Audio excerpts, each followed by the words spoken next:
Hi friends, petrol ಕಾಸ್ಟ್ನ ಕಡಿಮೆ ಮಾಡಿ electric ಗಾಡಿನ ಸ್ಕೂಟರ್ನ ಪರ್ಚೇಸ್ ಮಾಡೋಣ ಅಂತ ನಾನು ನೋಡ್ತಾ ಇದ್ದಾಗ ಫೈನಲಾಗಿ ಏತರ್ನ ಫೈನಲೈಸ್ ಮಾಡಿದೆ. ಮೈಸೂರಲ್ಲಿರೋವಂಥ ಜಯಲಕ್ಷ್ಮೀಪುರಂ ಹುಣಸೂರು ರೋಡಲ್ಲಿರೋವಂಥ ಏತರ್ ಶೋರೂಮ್ಗೆ ವಿಸಿಟ್ ಮಾಡಿ ಅಲ್ಲಿ ಡೀಟೇಲ್ಸ್ ತಗೊಂಡ್ಮೇಲೆ ಫೈನಲಾಗಿ ಏತರ್ ರಿಡ್ಜಾ ಫ್ಯಾಮಿಲಿ ಸ್ಕೂಟರ್, ಯಾಕಂದರೆ ನಾನು ನನ್ನ ವೈಫು ಮತ್ತು ಮಕ್ಕಳು ಎಲ್ಲರೂ ಒಂದೇ ಕಡೆಯಲ್ಲಿ ಯೂಸ್ ಮಾಡೋ ಅಂತ ಸ್ವಲ್ಪ ನಾರ್ಮಲ್ ಎಲೆಕ್ಟ್ರಿಕ್ ಸ್ಕೂಟ್ರಿಗಿಂತ ಸೀಟ್ ಕೆಪಾಸಿಟಿ ಮತ್ತು ಇದೆಲ್ಲ ದೊಡ್ಡದಾಗಿದೆ. ಹಾಗಾಗಿ ಏತರ್ ರಿಡ್ಜಾ ಫೈನಲೈಸ್ ಮಾಡಿದೆ. ಏತರ್ ರಿಡ್ಜಾ ಫೈನಲೈಸ್ ಮಾಡಿದ ಬೇಸಿಕ್ ವೇರಿಯಂಟು 1,36,000. ಬಟ್ ನಾನು ಟಾಪ್ ವೇರಿಯಂಟ್ನ ಸೆಲೆಕ್ಟ್ ಮಾಡಿದೆ 1,80,000 ಸಮಥಿಂಗ್ ಟೋಟಲ್ ಅಸೆಸರೀಸ್ ಮತ್ತು ರಿಜಿಸ್ಟ್ರೇಷನ್ ಚಾರ್ಜಸ್ ಎಲ್ಲ ಸೇರಿ. ಅದರದ್ದು IDC ರೇಂಜು 160 ಕಿಲೋಮೀಟರ್ಸ್. ಬಟ್ ಅವರು ಶೋರೂಮಲ್ಲಿ ಟ್ರೂ ರೇಂಜು 100ಇಂದ 125 ಕಿಲೋಮೀಟರ್ಸ್ ಬರುತ್ತೆ ಪರ್ ಚಾರ್ಜ್ ಅಂತ ಹೇಳಿದ್ರು. 3.7 kWh battery with pro pack ಎಲ್ಲ ಇರೋ ಅಂಥದ್ದನ್ನು ಸೆಲೆಕ್ಟ್ ಮಾಡಿದೆ. ಮೈಸೂರಲ್ಲಿ ಏತರ್ ಎಕ್ಸ್ಪೀರಿಯನ್ಸ್ ಶೋರೂಮ್ 2 ಕಡೆ ಇದೆ, 2 ಕಡೆನೂ ವಿಸಿಟ್ ಮಾಡಿದೆ. ಬಟ್ ಇಲ್ಲಿ ರೆಸ್ಪಾನ್ಸ್ ಮತ್ತು ಇದು ಚೆನ್ನಾಗಿದೆ ಅಂತ ಹೇಳ್ಬಿಟ್ಟು ಇಲ್ಲಿ ಫೈನಲೈಸ್ ಮಾಡಿದೆ ವೆಹಿಕಲ್ಲು. ಓಕೆ ಫ್ರೆಂಡ್ಸ್, ಇವಾಗ ಅದರದ್ದು ಬೇಸಿಕ್ ಡೀಟೇಲ್ಸ್ ಮತ್ತು ಬೇಸಿಕ್ ಫೀಚರ್ಸ್ ಏನಿದೆ ಅದ್ರ ಬಗ್ಗೆ ನೋಡೋಣ. ನಾನು ಪರ್ಚೇಸ್ ಮಾಡಿರೋ ವೆಹಿಕಲ್ಲು ಏತರ್ ರಿಡ್ಜಾ Z top variant with pro pack. ಇದರಲ್ಲಿ ಕಲರ್ ಡಿಸ್ಪ್ಲೇ ಇರುವಂಥ TFT ಡಿಸ್ಪ್ಲೇ ಇರುವಂಥ ಡ್ಯಾಶ್ ಬೋರ್ಡ್ ಇದೆ. ಬಟ್ ಇದು ಟಚ್ ಸ್ಕ್ರೀನ್ ಅಲ್ಲ, ಇದಕ್ಕೆ ಜಾಸ್ಟಿಕ್ ಕೊಟ್ಟಿದ್ದಾರೆ. ಜಾಸ್ಟಿಕ್ ಥ್ರೂ ಅದನ್ನು ನಾವಿಗೇಟ್ ಮಾಡ್ಬೋದು.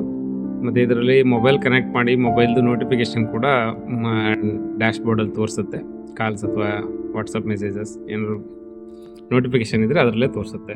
ಮತ್ತು ಡ್ಯಾಶ್ ಬೋರ್ಡಲ್ಲಿ ಚಾರ್ಜಿಂಗ್ ಡೀಟೇಲ್ಸು, ಎಷ್ಟು ಚಾರ್ಜ್ ಇದೆ ಮತ್ತು ಎಷ್ಟು ರೇಂಜ್ ಅದು ಟ್ರಾವೆಲ್ ಮಾಡ್ಬೋದು, ಸ್ಕೂಟ್ರದ್ದು ಮೋಟ್ರ್ ಆನ್ ಇದೆಯೋ ಆಫ್ ಇದೆಯೋ, ಸೈಡ್ ಸ್ಟ್ಯಾಂಡು ಎಂಗೇಜ್ ಆಗಿದೆಯೋ ಡಿಸ್ಎಂಗೇಜ್ ಆಗಿದೆಯೋ, ಸ್ಕಿಡ್ ಕಂಟ್ರೋಲು, ಮ್ಯಾಜಿಕ್ ಟ್ವಿಸ್ಟ್ ಅಂತ ಒಂದು ಫೀಚರ್ ಇದೆ, ಅದರದ್ದು ಡೀಟೇಲ್ಸ್ ಎಲ್ಲ ಅಲ್ಲಿ ತೋರಿಸುತ್ತೆ.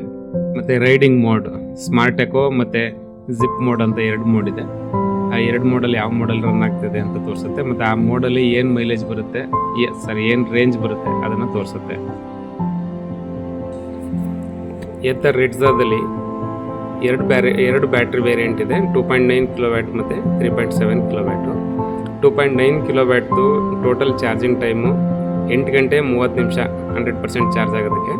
80% ಚಾರ್ಜ್ ಆಗೋದಕ್ಕೆ 5 ಗಂಟೆ 45 ನಿಮಿಷ ತಗೊಳುತ್ತೆ.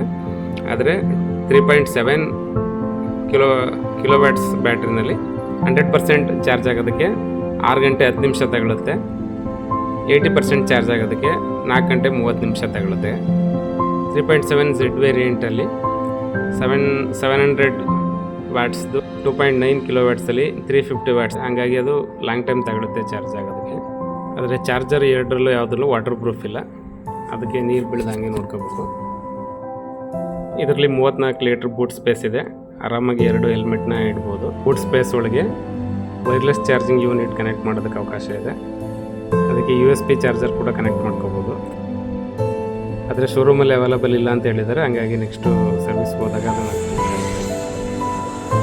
ಇದರಲ್ಲಿ ಮ್ಯಾಜಿಕ್ ಟ್ವಿಸ್ಟ್ ಅಂತ ಒಂದು ಫೀಚರ್ ಬಿಟ್ಟಿದ್ದಾರೆ. ಅದು ಏನು ಅಂತಂದರೆ, ನಾವು ಯಾವ ರೀತಿ ಅದನ್ನು ಅದು ಆಕ್ಸಿಲೇಟರ್ ಥ್ರೋಟಲ್ನ ಡೌನ್ಗೆ ಪ್ರೆಸ್ ಮಾಡಿದ್ರೆ ಅದು ಆಕ್ಸಿಲೇಟರ್ ಆಗಿ ಗಾಡಿ ಮುಂದೆ ಹೋಗುತ್ತೋ, ಅದೇ ಥರ ಅದನ್ನು ಬ್ಯಾಕ್ವರ್ಡ್ ಅಥವಾ ಅಪ್ವರ್ಡು ವಾಪಸ್ ಅದನ್ನು ಟರ್ನ್ ಮಾಡಿದ್ರೆ ಅದು ಬ್ರೇಕ್ ಥರ ವರ್ಕ್ ಆಗುತ್ತೆ. ಅದ್ರ ಜೊತೆಗೆ ಲೈಟಾಗಿ ಅಥವಾ ಕಡಿಮೆ ಪ್ರಮಾಣದಲ್ಲಿ ಅದು ಬ್ಯಾಟ್ರಿ ಚಾರ್ಜ್ ಮಾಡುತ್ತೆ.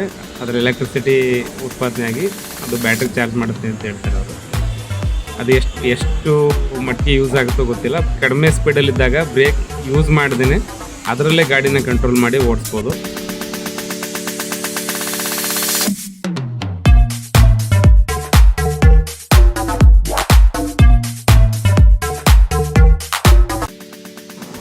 ನನಗೆ ಈ ಸ್ಕೂಟರ್ನ ಪರ್ಚೇಸ್ ಮಾಡಿ ಇವಾಗ 1 ವೀಕ್ ಆಗಿದೆ ಅಷ್ಟೇ.